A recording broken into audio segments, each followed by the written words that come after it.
Saraswati FM കരുതലിന്റെ നാദം ഹൃദയം കൊണ്ട് കേൾക്കും. സരസ്വതി FM-ലേക്ക് ഇവർക്കും സ്വാഗതം. ഇന്ന് 2026 ജൂൺ 29, കൊല്ലവർഷം 1201, മിഥുനം 15, തിങ്കളാഴ്ച. ഇന്നത്തെ പ്രധാന വാർത്തകൾ. സൗജന്യ നേത്രപരിശോധന ക്യാമ്പ് 5/7/2026 സരസ്വതിയിൽ. വാണിജ്യ ഗ്യാസ് നിയന്ത്രണം നീക്കി. ഹൈഡ്രജൻ ബസ് കേരളത്തിലേക്ക്. ഇന്ത്യൻ AI-ക്ക് ആമസോൺ ബമ്പർ. പാസ്പോർട്ട് നിരക്ക് കുത്തനെ കൂട്ടി. വാർത്തകൾ വിശദമായി. സൗജന്യ നേത്രപരിശോധന ക്യാമ്പ് 5/7/2026 സരസ്വതി.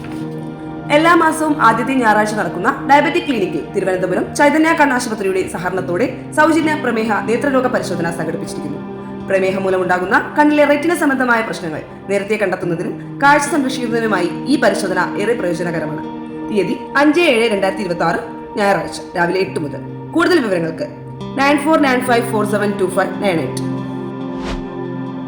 വാണിജ്യ ഗ്യാസ് നിയന്ത്രണം നീക്കി. പശ്ചിമേഷ്യൻ സംഘർഷത്തെ തുടർന്ന് വാണിജ്യ പാചകവാതക സിലിണ്ടർ വിതരണത്തിന് ഏർപ്പെടുത്തിയിരുന്ന നിയന്ത്രണം കേന്ദ്ര സർക്കാർ നീക്കി. പ്രതിസന്ധിക്ക് മുൻപുള്ള നിലയിലേക്കാണ് വിതരണം പുനഃസ്ഥാപിച്ചത്. ഇത് സംബന്ധിച്ച് സംസ്ഥാനങ്ങൾക്കും കേന്ദ്രഭരണ പ്രദേശങ്ങൾക്കും കത്ത് നൽകിയതായി കേന്ദ്ര പെട്രോളിയം സെക്രട്ടറി നീരജ് മിത്തൽ പറഞ്ഞു. ഇന്ത്യൻ AI-ക്ക് ആമസോൺ ബമ്പർ. ഇന്ത്യയിൽ ഭീമമായ നിക്ഷേപവുമായി വീണ്ടും American company Amazon. AI cloud അടിസ്ഥാന സൗകര്യ വികസനത്തിന് 1.23 ലക്ഷം കോടി രൂപയുടെ അധിക നിക്ഷേപമാണ് പ്രഖ്യാപിച്ചത്. കഴിഞ്ഞ ഡിസംബറിൽ 3.3 ലക്ഷം കോടി രൂപയുടെ നിക്ഷേപം പ്രഖ്യാപിച്ചിരുന്നു. 2030-നകം 32 ലക്ഷം തൊഴിലവസരവും സൃഷ്ടിക്കുമെന്ന് കമ്പനി അവകാശപ്പെട്ടു. ഹൈഡ്രജൻ ബസ് കേരളത്തിലേക്ക്. പരിസ്ഥിതി സൗഹൃദ ഹരിത ഇന്ധനമായ ഹൈഡ്രജൻ ഉപയോഗിക്കുന്ന ബസ്സുകൾ KSRTCക്ക് ലഭ്യമാകും.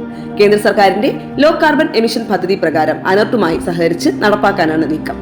ഡൽഹിയിൽ സംസ്ഥാന ഗതാഗത മന്ത്രി CP ജോണുമായുള്ള കൂടിക്കാഴ്ചയിൽ കേന്ദ്ര ഗതാഗത മന്ത്രി നിതിൻ ഗഡ്കരി എല്ലാ പിന്തുണയും വാഗ്ദാനം ചെയ്തു. പൈലറ്റ് പ്രോജക്ട് കേരളത്തിൽ നടപ്പാക്കാൻ നിതിൻ ഗഡ്കരി ഉദ്യോഗസ്ഥർക്ക് നിർദ്ദേശം നൽകി. പാസ്പോർട്ട് നിരക്ക് കുത്തനെ കൂട്ടി.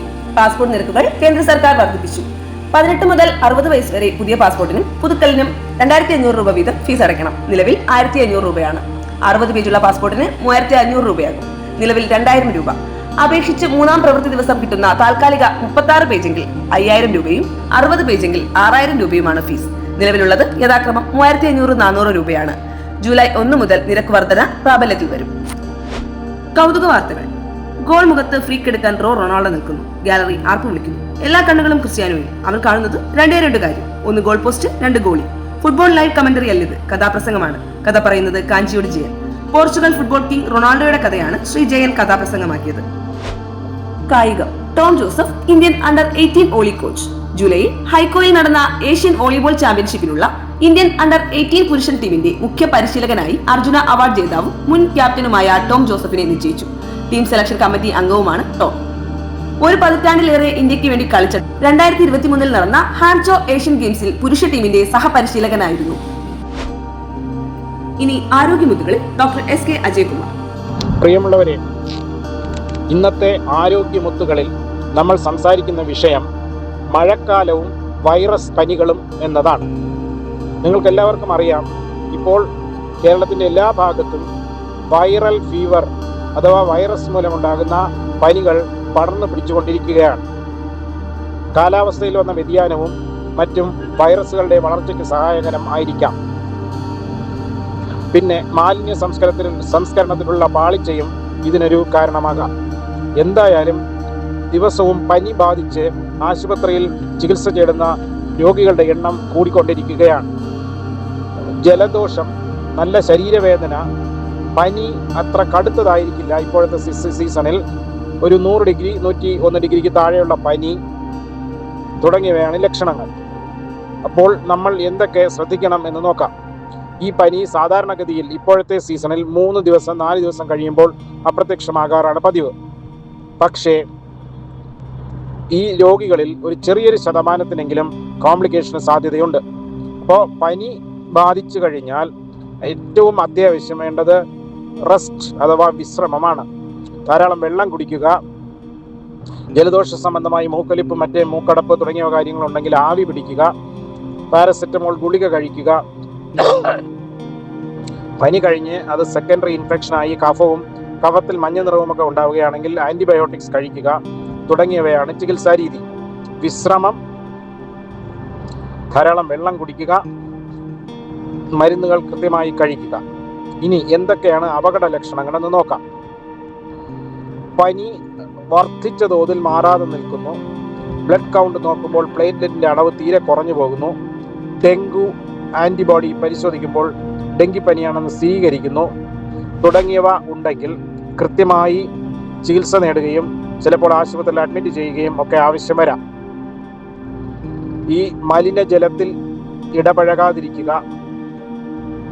കൊതുക് കടി കൊള്ളാതെ സൂക്ഷിക്കുക, നമ്മുടെ വീടും പരിസരവും ശുചിയാക്കുക, വെള്ളം കെട്ടി നിൽക്കുന്ന എല്ലാ അവസ്ഥയും മാറ്റുക തുടങ്ങിയവ ചെയ്ത് ഈ പകർച്ചപ്പനിയെ ഒരുവിധം നമുക്ക് പിടിച്ചു നിർത്തുവാൻ കഴിയും. പനി വളരെ അപൂർവമായ കോംപ്ലിക്കേഷൻ ഉണ്ടാവുകയുള്ളൂ. എന്നാൽ അതികഠിനമായ ക്ഷീണം, കൗണ്ട് കുറയുക, ഹൃദയമിടിപ്പ് വളരെ അതായത് താപനിലയേക്കാൾ വളരെ കൂടുക തുടങ്ങിയവ ഇതിന്റെ ലക്ഷണങ്ങളാണ്. പല്ല് തേക്കുമ്പോൾ മോണയിൽ നിന്ന് രക്തം വരിക, വാർത്തവ രക്തം പോലെ ഉള്ളിൽ നിന്നും രക്തം പോവുക തുടങ്ങിയവയും ലക്ഷണങ്ങളാകാം. ഈ പനിക്ക് പൊക്കിളിന് ചുറ്റും ഒരു വയറുവേദന സാധാരണമാണ്. സീറോസൈറ്റിസ് എന്ന അവസ്ഥയിലാണ് ഈ വയറുവേദന വരുന്നത്. ഓർക്കുക, വൈറൽ പനിയെ നിസ്സാരമായി തള്ളിക്കളയരുത്. സമയത്ത് ചികിത്സ തേടുക, വിശ്രമം ആവശ്യത്തിന് നൽകുക എന്നിവയാണ് പ്രധാനപ്പെട്ട മാർഗങ്ങൾ. നന്ദി, നമസ്കാരം. ഈ ആഴ്ചത്തെ പ്രധാന ഒ പി വിവരം: surgeon doctor S K Ajaykumar, ബുധൻ വൈകിട്ട് 3:30 മുതൽ 6:30 വരെ. ENT ഡോക്ടർ അതുൽ കൃഷ്ണ, തിങ്കൾ ബുധൻ വെള്ളി ദിവസങ്ങളിൽ രാവിലെ 9 മുതൽ 12 വരെയും ചൊവ്വ വ്യാഴം ശനി ദിവസങ്ങളിൽ 2 മുതൽ 4 വരെയും. Surgical gastro enterology doctor Avinash Krishnan, തിങ്കൾ മുതൽ ശനി വരെ രാവിലെ 9 മുതൽ 12 വരെ, ഉച്ചയ്ക്ക് 2 മുതൽ 4 വരെ. കൂടുതൽ വിവരങ്ങൾക്കും അപ്പോയിന്റ്മെന്റ്സിനും വിളിക്കൂ 047122018898 അല്ലെങ്കിൽ 047122049554. സരസ്വതി FM കേൾക്കൂ, സമ്മാനം നേടും. ഇന്നത്തെ ചോദ്യം വയറുവേദനയുമായി ബന്ധപ്പെട്ട ഒരു ചോദ്യമാണ്. URS എന്ന ചുരുക്കപ്പേരിൽ അറിയപ്പെടുന്ന ചികിത്സാ രീതി എന്താണ്? ഉത്തരങ്ങൾ യൂട്യൂബിൽ കമന്റായി ഈ വരുന്ന ബുധനാഴ്ചയ്ക്ക് മുൻപ് നൽകൂ. സമ്മാനം നറുക്കെടുപ്പിലൂടെ. പുതിയ വാർത്തകളും പുതുപുത്തൻ വിശേഷങ്ങളുമായി വീണ്ടും അടുത്ത ആഴ്ച വരെ. നന്ദി, നമസ്കാരം. സരസ്വതി FM കരുതലിന്റെ നാദം കൊണ്ട് കേൾക്കൂ.